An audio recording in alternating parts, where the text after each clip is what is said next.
3차 대유행. 최근 거세진 코로나19 확산세가 좀처럼 잡히지 않으면서 이런 우려가 현실이 되는 것 아니냐는 걱정이 커지고 있습니다. 하루 신규 확진자가 급기야 300명을 넘어섰기 때문입니다. 전반적인 추이를 보면 이미 유행의 길목에 들어섰다는 분석도 나오고 있습니다.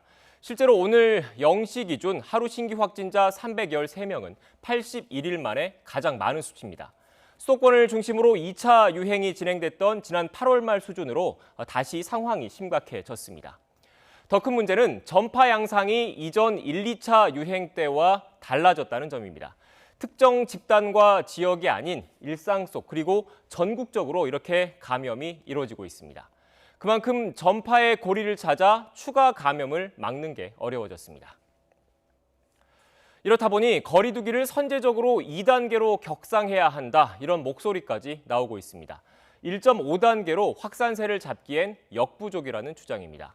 하지만 영업시간 제한 등이 적용되는 2단계 방역 수칙은 자영업자 등에게 더 큰 피해를 줄 수밖에 없습니다.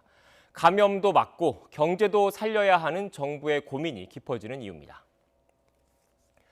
그럼 현재 코로나19 상황 더 자세히 알아보겠습니다. 앞서 전해드린 대로 하루 신규 확진자가 300명을 넘어선 가운데 체육시설과 사우나 등 일상생활에서 소규모 집단 감염이 속출하고 있습니다.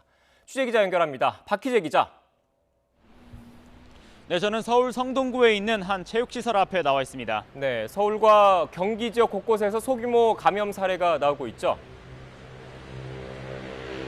네, 그렇습니다. 먼저 성동구 체육시설과 관련해 체육시설은 여전히 임시 중단된 상태입니다. 어제 이곳 시설과 관련해 이용자와 종사자 등 17명이 확진되면서 이 새로운 집단 감염 사례로 분류가 됐었는데 다행히도 현재까지 추가 감염자는 없는 것으로 나타났습니다. 이처럼 체육시설 등 일상생활 속에서 계속해서 이 집단 감염으로 분류되는 사례가 늘고 있습니다. 경기도 안산시에 있는 지하 실내 수영장이 바로 그런 사례인데요. 현재까지 누적 확진자가 9명이 됐는데 보건당국은 접촉자 검사가 계속해서 진행 중이라 이 확진자 수는 더 늘 수 있다고 말했습니다. 수영장 이용자 1명이 지난 11일에 처음 확진된 이후로 비슷한 시간대에 방문했던 수영장 이용자 7명과 확진자의 가족이 추가 양성 판정을 받았습니다. 일상 속 생활 감염도 계속해서 이어지고 있습니다.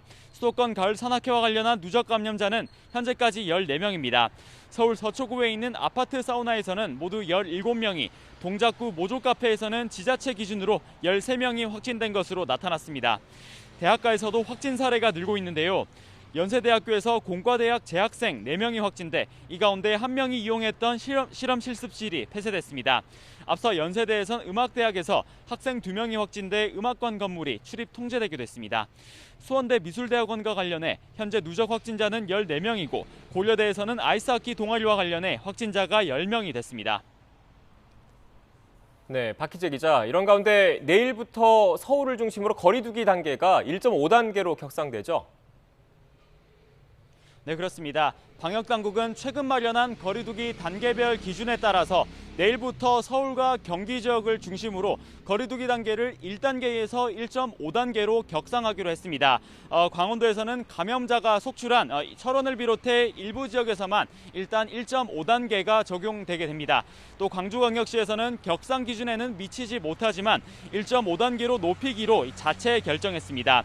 이에 따라 내일부터 클럽을 비롯한 유흥시설 5종과 노래 연습장, 결혼식장, 그리고 식당, 카페 등 시설에서는 시설 면적 4제곱미터당 1명으로 이용 인원이 제한됩니다. 정규 예배나 미사, 법회 등 종교 활동도 좌석수를 30% 이내만 이용할 수 있도록 했고 등교하는 학생들도 3분의 2 이하로 제한됩니다. 방역당국은 감염이 일상으로 들어와 전국적으로 어디서든 전파가 가능한 상황이라며 더 경각심을 가지고 방역수칙을 준수해달라고 당부했습니다. 지금까지 서울 성동구에 있는 한 체육시설 앞에서 YTN 박희재입니다.